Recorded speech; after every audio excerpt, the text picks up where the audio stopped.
Hi everyone, here we are at week 4. So here I am in your week 4 module so we can see what we need to do this week. So obviously this is where our video will be posted once I make it. So let's go ahead and take a look at our week 4 readings. Alright, so guys, if you have the 4th edition, you're reading chapters 6 and 11, and if you have the 6th edition, you're reading chapters 6 and 8. So not too different there. All right, ideal classroom presentation. Let's take a look at this again. This is your group project. It is due on Sunday of this week. Here is the doc that goes through the assignment, which we've already gone through, but we can take a look at that if we need to. I can pull that up just to make sure you guys have seen it and know where it is. Hopefully everyone's group has been able to get in contact with each other. So make sure that you have your grade level, number of students, etc. You're listing your goals for the use of technology in your teaching. So what do you hope your students will be able to accomplish with technology? What knowledge and skills do you want to develop or enhance? And then so include one slide that lists at least 4 goals for technology use. You don't need to go crazy. 4 good solid goals. Then list the hardware that you'd want to include in your classroom: desktop, laptops, lab gear, audiovisual equipment. Use your imagination. What would you like to have? And then list software that you want to use in your classroom. You can research and list existing software, or you can describe some hypothetical software that you wish existed. This is our ideal. And then I want you to provide a slide that shows the layout of your ideal classrooms. You can use, in PowerPoint, if you're using PowerPoint, Google Slides, use shapes, that kind of thing, move them around and just kind of give me a legend to show what each part is. So you've got your slide for your grade level, number of students, that's one slide, your slide for your goals, your slide for your hardware, your slide for your software, and your slide for the ideal classroom. So that should be 5 total. Please feel free to enhance your presentation with animations or graphics, but to keep in mind those rules about good and bad PowerPoints. Don't make it too crazy. You don't want to take away from your information, but that's why the word enhance is there. Those things are only used to enhance, not to take away from your information. All right, so that is the ideal classroom PowerPoint. This is due on July 29th. So I know that you guys are in groups, and yes, I need to give everybody a grade. So each person turn in the same thing in that group. That's fine. If you decided to do a Google Slides, and you can give me, share it with me and give me the address, or if you did a PowerPoint, you can just upload that. And the rubric is here, of course. All right, questions about that, please let me know.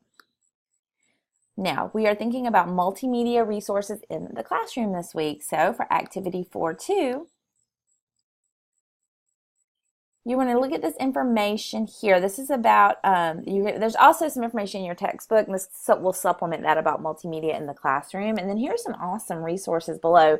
And obviously this just scratches the surface. There are so many different resources out there. TeacherTube and SchoolTube are great. For videos, of course, the Utah Education Network has a lot of great resources. So I want you to look at those, and then you're going to look at this week's blog post. I'm going to go ahead and click on that.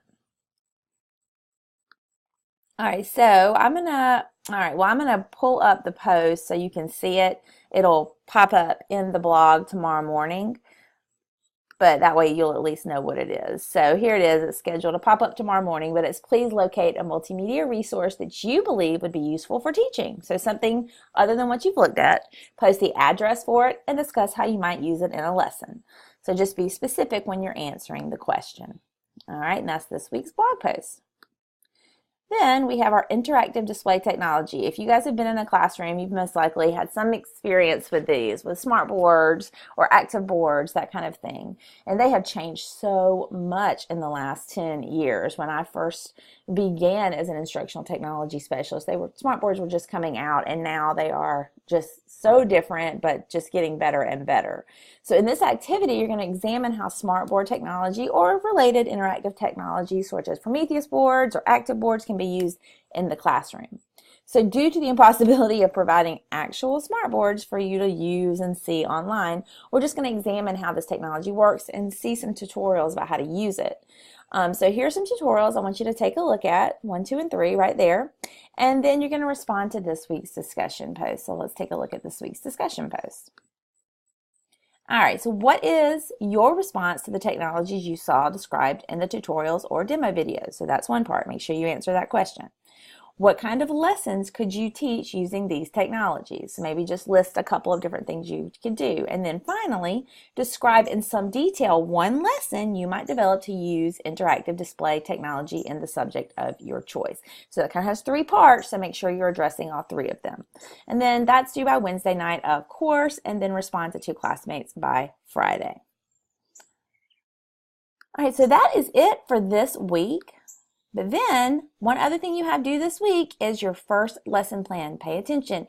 If you are an education major, you need to have a live text account. If you're not, you do not have to worry about that. I don't know what your major, I doubt that would be something your major would have you do, whatever it may be. But in education, live text is used for your portfolio at the end of your degree. So it's important that you have it and you start compiling things like these lesson plans because they are going to show that you are meeting all of the standards.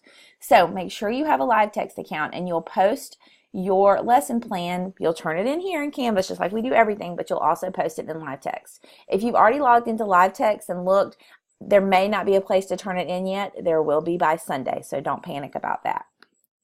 All right, so let's take a look at this. This is due on Sunday. So here are our instructions. And you remember too, in the modules, there's a whole module dedicated to all of these things as well. All right, so once again, submit here and in live text, and that is a link to live text. So you're going to be asked to submit 2 technology integrated lesson plans in live text and in Canvas during this course. They need to be created using the Bernal lesson plan template. Now, that being said, that template is just that, it is a template. If these lesson plans ask you for things that are not on the template, then make a space for them. And if there are things on the template that this lesson plan doesn't ask you for, I do not expect you to worry about that, okay? So just letting you know that. Now, lesson plans can be developed for any subject or grade level of your choice, but they have to be based on the NETs, those ISTE standards, and GPS standards. And each lesson plan is going to ask you for both, so make sure that you do that. Both plans will ask you to utilize a different type of technology application. You're going to be asked to provide some combination of individual, small group, and whole group technology-related activities, so make sure you pay attention to that. You will need to describe at least one unique technology management strategy for each lesson. So think back to those technology management strategies that we read about, using the red cups, having a plan B in place, those kind of things. I expect to see that as well. The technology management strategy should clearly be labeled in the procedure section of the lesson plan. That would be appropriate. Or if you want to make a separate, these are in a chart in Word, make a separate place for it. That's fine. All right, and like I said, go back to Unit 1. This is the rubric for all of the requirements right here. So let's go ahead and take a look at it.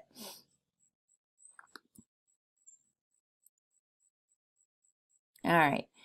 You want to have your description and your title. So the title is, you've seen lesson plans. They have some kind of a cute little quirky title. So I need a title and then tell me a little bit about it. All right, what is this lesson plan about? Then, what's your grade level and your class profile? When class profile means how many students are in your class. We're looking at gender, we're looking at race, we're looking at special education, we're looking at all of these different things. Gifted, what are you doing in your class? Then your net standards that you're hitting. What are those ISTE standards for students that you're hitting? And then what are the Georgia Performance Standards that you're hitting? What is your objective? What do you expect students to walk away with when this lesson plan is over? What is your assessment? Now, assessment in most people's mind means a test, and that can be true, but that's not always true. It can be a check for understanding, some kind of product that they produce, so that's up to you. What's your whole group activity? What's your small group activity? For this one, we're using a technology application. So think about the technology applications that we talked about in this course. How are you using technology? And then this one is asking you to use some kind of World Wide Web application, something from the internet, some of those Web 2.0 tools, something like that. Okay, tell me how you're using it.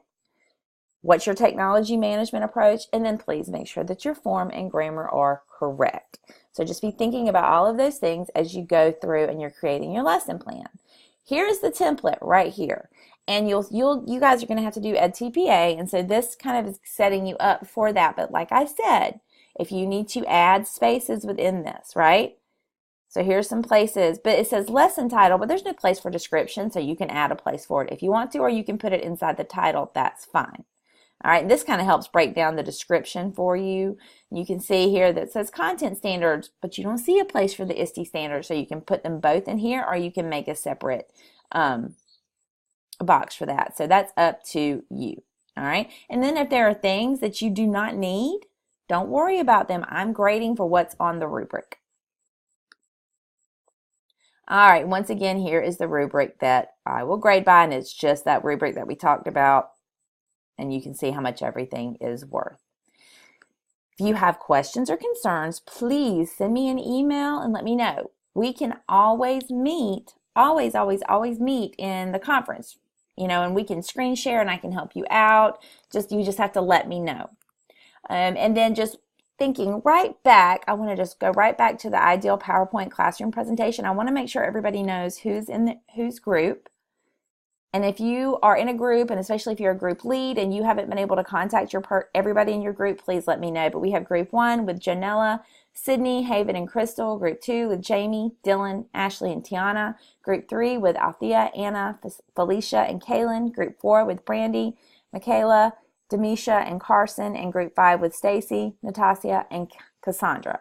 So if I said somebody's name wrong, I'm so sorry. But these are your groups to make sure you guys are working together. And like I said, if you have not been able to contact someone in your group and they are not contributing, please let me know. All right? You don't want somebody to get credit for work that they did not do. All right, guys, so this is it for week 4. If you have questions, please let me know. Otherwise, I will be grading and getting all of your week 3 stuff graded by Wednesday. That's been my goal, and feel like I've kept up with that for the most part. And always, if you have a question about something that I graded and you don't agree with your grade, or I made a mistake, which definitely happens, please let me know, because I want to make sure you're getting the best grades you can. And sometimes when I'm entering grades, I have messed up and hit the wrong number or put it in someone else's. So just let me know. Make sure that you are checking your grades and checking behind me too, and making sure, because I make mistakes too. All right, guys, have a fantastic week. If you have questions, let me know.